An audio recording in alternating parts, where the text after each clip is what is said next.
Hello, my fine feathered friends and fellow collectors at collections.com. My name's Lee, aka Catfish Man, and this is going to be my debut movie review for collections.com. If you don't already know this, I do movie reviews at ilikebadmovies.com. Shameless plug. And today's movie is going to be The Wizard, 1989, with Fred Savage, a Nintendo sponsored deal, I believe, and if I'm not mistaken, and I might be, this movie was actually where the world was introduced to Super Mario Brothers 3, and possibly, and I might be making this up, the Power Glove. Well, without further ado, we're going to start this up, and we're going to start it off with the trailer, and then we're going to discuss. So, here we go with the trailer for everybody's favorite Fred Savage video game movie, The Wizard.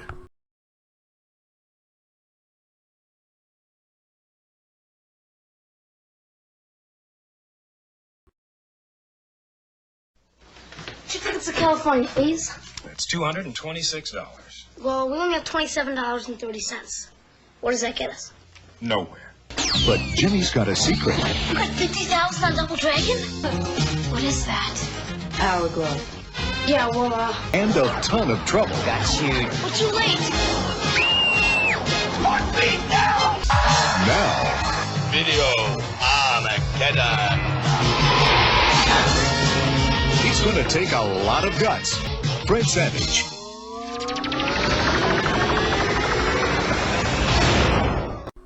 So how many of you had a whole bunch of memories come flooding back after watching that trailer?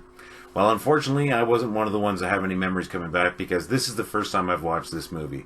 When it came out originally, I kind of avoided it because I was a Nintendo guy. No, I was a Sega guy. But not only that, it was aimed at a younger generation, the generation just after mine, I believe. But you know what? That said, I was pleasantly surprised with this movie.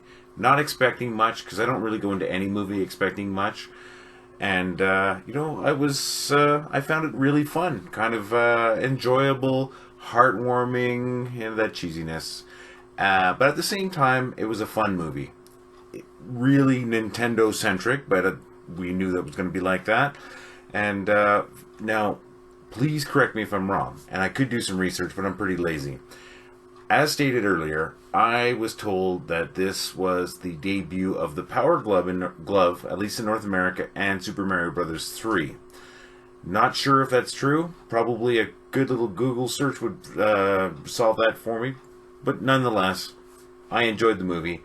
I think I enjoyed it for a lot more watching it now than I probably would have back in the day, because I think I would have been more jaded back in the day about it. But I wasn't. It was fun. So, what's the story about? Well, you got a young kid. His name's Jimmy Woods. He's not autistic. He suffered a traumatic incident in his childhood when his fraternal twin sister passed away, and he hasn't really spoken since then.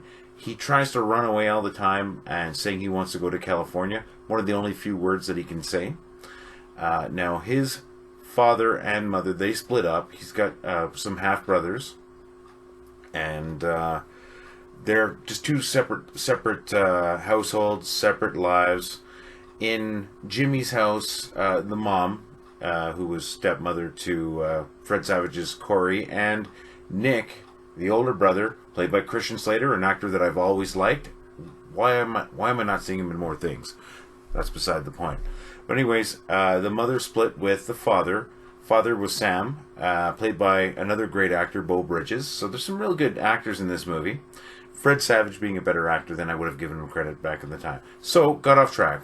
Jimmy, traumatized by the death of his his fraternal twin sister, has not really spoken since the time. His mother and stepfather are thinking about putting him in a home. So they're planning on doing that. Fred Savage's character, Corey, gets wind of this and decides to go and see his brother in the home. And just gets the idea, let's take him out, let's go to California with him. So they run away to California. Along the way, they meet a girl, Haley, who talks big talk. She says she lives in a fancy place. Her dad's a trucker on the road. She's just really independent. Anyways, she joins up with him. That's the love interest, but when you're talking about 12 and 13-year-olds, I guess it's the like interest.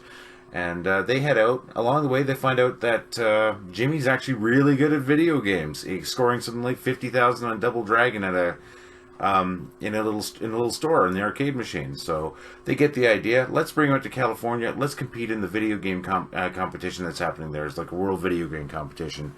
So that's what they're doing. They're running away, going to California, and meanwhile, back at the ranch, Jimmy's mom, and of course Corey's stepmom and stepfather, have decided to hire a guy who specializes in retrieving runaway kids to hunt them down and bring them back.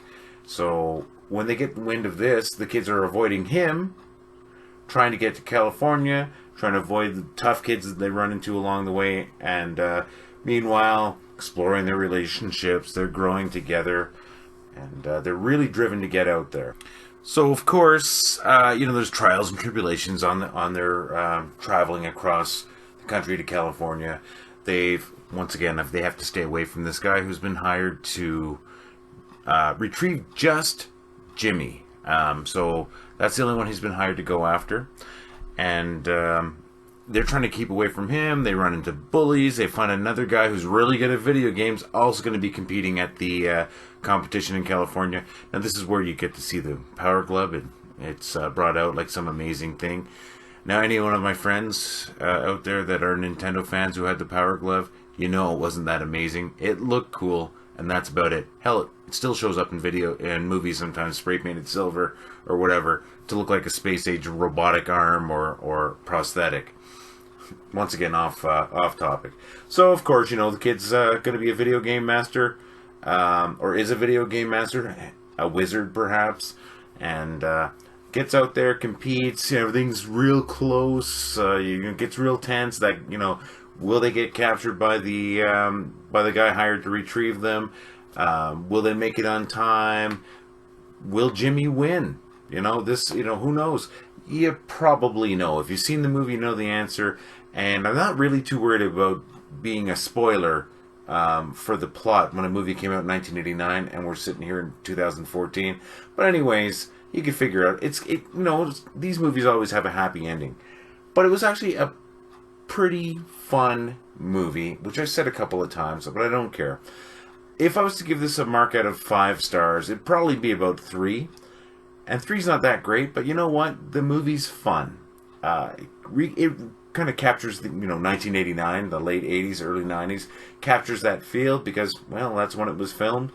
If you're a Nintendo fan, you gotta watch it, especially if you're an old school Nintendo fan, NES fan or Super Nintendo. This is just before Super Nintendo, of course.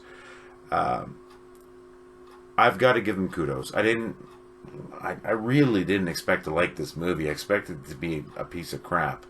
And maybe if I look at, as a movie itself and comparing it to Gone with the Wind, yeah, it's a piece of crap. But if you just want some enjoyment, this is an enjoyable little movie. Easy to find. You could probably get it for $5 on DVD somewhere. I'd be shocked if you couldn't find it streaming somewhere. Definitely suggest you go and watch it. I mean, you got Fred Savage, you got Christian Slater, you've got Beau Bridges, and then, of course, random people out there that I didn't bother to learn their names. Gonna give it 3 out of 5 stars. I really think you should go and watch it. If you haven't watched it before, watch it for the first time. And if you've watched it before and it's been a long time, why not refresh your memory? Relive your childhood. It wasn't my childhood, but I kind of wish it was, because I was easily 10 or 15 years younger. That said, good movie. I'm glad I picked it for the first movie in the series that we're doing here. Now, the series that I'm talking about is I'm going to do a week or about 5 or 6 movie reviews for video game based movies. This being the first one, I think I lucked out. Never saw it before, expected nothing, and pleasantly surprised. So 3 out of 5 stars, because I've repeated myself a dozen times. Go out there and watch it. And the next movie coming up, I believe, is either going to be Tron or not Tron. So anyways, folks, I hope you enjoyed this. I really would like some input as to what kind of movies you'd like me to do, or if you even want me to do movies. If you want me to shut up and go away, I will do that and go back to collecting. But let's get some input from you folks. What movies do you want to see? What format do you want to see it? I promise the next ones are going to be a little better formatted. I've got a friend that's going to work with me on a little nitty. And I want to work on a logo also. And I'll do a little more writing before I do this. But I wanted to get out there and put this. I've been telling Corey I'd be doing it for the last week and a half. Haven't done anything. Corey Buckner, creator of and curator of collections.com. Corey, I want to thank you for giving me the opportunity to do this and be contributed to your site, our community. And coming soon, Tron or not.